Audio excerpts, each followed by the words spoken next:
Nomination முடிவுகள்லாம் வந்துருச்சு. யார் யார் நாமினேட் பண்ணாங்கன்னு ஃபாஸ்ட்டாக பார்த்துடலாம். அரோரா வந்து சாண்ட்ராவையும் பாருவையும் நாமினேட் பண்ணாங்க. விக்ரம் வந்து சாண்ட்ராவையும் பாருவையும் நாமினேட் பண்ணாங்க.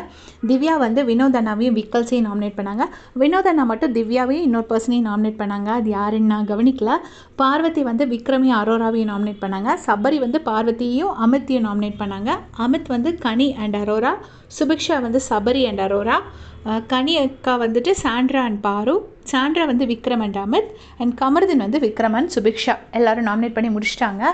ஸோ இந்த வாரம் எல்லாருமே நாமினேஷனில் வந்துட்டாங்க. நான் போன வாரமே சொல்லியிருந்தேன், எப்போவுமே லாஸ்ட்டில் வந்து பாருவோட பேர் சொல்லிவிட்டு பாருவோட எக்ஸ்பிரஷன் பார்க்க பிக் பாஸ் ஆசையாக இருப்பார். அதே மாதிரி இன்றைக்கும் மற்றும் பாருன்னு தான் சொன்னார்.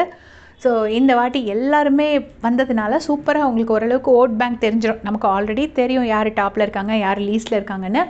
எனக்கு தெரிஞ்சு இந்த வாரம் ரொம்ப ஹை சான்ஸ் வெளியே போகிறதுக்கு யாருன்னா சுபிக்ஷா, அமித் அண்ட் சாண்ட்ரா போகிறதுக்கு நிறைய சான்சஸ் இருக்குது. ஏன்னா சாண்ட்ரா வந்து போன வாரமே போக வேண்டியது. அவங்க வந்து இந்த ஃபேமிலி வீக்கில் ஒரு ஹை ட்ராமா கிடைக்கும், நல்ல டிஆர்பி கிடைக்குங்கிறதுக்காக வச்சுருப்பாங்க. ஃபேமிலி ட்ராமா முடிஞ்சதுக்கப்புறமா சாண்ட்ராவை அனுப்புறதுக்கு நிறைய சான்சஸ் இருக்குது.